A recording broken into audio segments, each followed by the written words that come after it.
Hello friends, എല്ലാവർക്കും യാത്രകൾ വളരെ ഇഷ്ടമാണല്ലോ. അപ്പം ഞാനിങ്ങനെ ഓരോരോ നമ്മുടെ അടുത്ത് ഉള്ള ഓരോരോ സ്ഥലങ്ങളിങ്ങനെ നമുക്ക് ഓണം വെക്കേഷന് പോകാൻ പറ്റിയ സ്ഥലം ഇങ്ങനെ പരിചയപ്പെടുത്തിക്കൊണ്ടിരിക്കുകയാണ്. അപ്പോൾ കുട്ടിക്കാനത്തിൻ്റെ കാര്യം ഞാൻ ആദ്യത്തെ വീഡിയോയിൽ പറഞ്ഞിരുന്നു. ആ കുട്ടിക്കാനത്ത് തന്നെ വേറൊരു കാഴ്ച നമുക്ക് കാണാനുള്ളതെന്ന് വെച്ച് കഴിഞ്ഞാൽ അവിടെ നമുക്ക് സൺറൈസ് നന്നായിട്ട് കാണാൻ പറ്റും.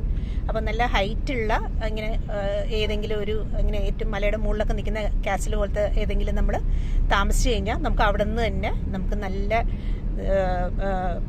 നല്ലതായിട്ട് നമുക്ക് ഈ സൂര്യോദയം കാണാൻ പറ്റും. ഈ മലയുടെ മുകളിൽ ഇങ്ങനെ ഉദിച്ചുയരുന്ന സൂര്യനെ കാണാൻ ഭയങ്കര ഭംഗിയാണ്. അപ്പോൾ അത് എന്തായാലും ആരും മിസ് ചെയ്യരുത്. ഓക്കെ, അടുത്ത ഞാൻ റെക്കമെൻഡ് ചെയ്യുന്ന സ്ഥലം എന്ന് പറയുന്നത് മാങ്കുളമാണ്. മാങ്കുളം ശരിക്കും പറഞ്ഞാൽ നമുക്ക് ഇപ്പം ഈ ഓണം സമയത്തും പോകാം. അപ്പം പോയി കഴിഞ്ഞ് കഴിഞ്ഞാൽ നമുക്ക് നിറയെ വെള്ളച്ചാട്ടങ്ങളാണ്. നമ്മൾ പോകുന്ന വഴി എല്ലാം വെള്ളച്ചാട്ടങ്ങൾ കാണാം. പിന്നെ കുറേ അരുവികളും അങ്ങനത്തെ പ്രകൃതി ഭംഗിയുള്ള നിറഞ്ഞിരിക്കുന്ന സ്ഥലമാണ്. അപ്പം അവിടെ ചെന്ന് കഴിഞ്ഞാൽ നമുക്കിങ്ങനെ ഈ കാടിൻ്റെ ഉള്ളിൽ ഒരു ജീപ്പ് ഹയർ ചെയ്ത് നമ്മൾ പോയി കഴിഞ്ഞ് കഴിഞ്ഞാൽ നമുക്ക് അവർ കാടിൻ്റെ ഉള്ളിൽ കൂടി കൊണ്ടുപോകും. നമ്മൾ ഇങ്ങനെ നല്ല വെള്ളച്ചാട്ടങ്ങളും ആ വെള്ളച്ചാട്ടത്തിൽ കുളിക്കുകയും ഒക്കെ ചെയ്യാം. പിന്നെ അല്ലാതെ വേറെ കുറേ അവരുടെ വ്യൂ കാണാനുള്ള കുറേ സ്ഥലങ്ങളുണ്ട്. അത് ഈ സമയത്ത് പോയാൽ നമുക്ക് അവിടുത്തെ ഒരു പ്രത്യേകത എന്ന് വെച്ചാൽ അവിടെ ഒരു ആനക്കുളം എന്ന് പറഞ്ഞൊരു സ്ഥലമുണ്ട്. അവിടെ ഇങ്ങനെ ആനകൾ വന്നിങ്ങനെ വെള്ളം കുടിക്കാൻ വേണ്ടി വരും. പക്ഷെ അത് ഈ സമയത്ത് പോയാൽ നമുക്ക് അത് കാണാൻ പറ്റില്ല.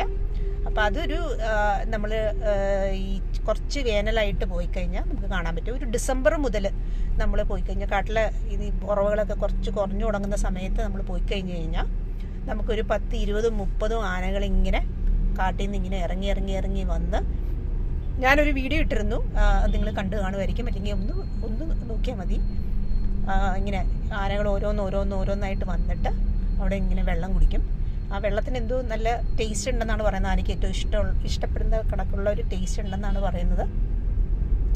അങ്ങനെ 10, 30 ആനകൾ വന്ന് ഒരു കുറേ മണിക്കൂറോളം അപ്പം നമുക്ക് നന്നായിട്ട് കാണാൻ പറ്റും.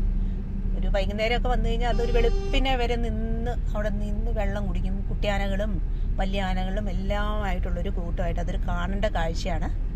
ഓക്കെ, ഞാനിപ്പം വീഡിയോ, അതായത് ഈ മാൻകുളം എന്ന് പറയുന്നത് നമ്മുടെ മൂന്നാറിൻ്റെ ബാക്കായിട്ട് വരും. അപ്പോൾ നമ്മൾ കൊച്ചിയിൽ നിന്നൊക്കെ പോവുകയാണെന്നുണ്ടെങ്കിൽ ഏകദേശം മൂന്നാറിൽ പോകുന്ന അതേ സമയം തന്നെ എടുക്കുള്ളൂ നമ്മൾ മാങ്കുളത്ത് പോകാനായിട്ട്.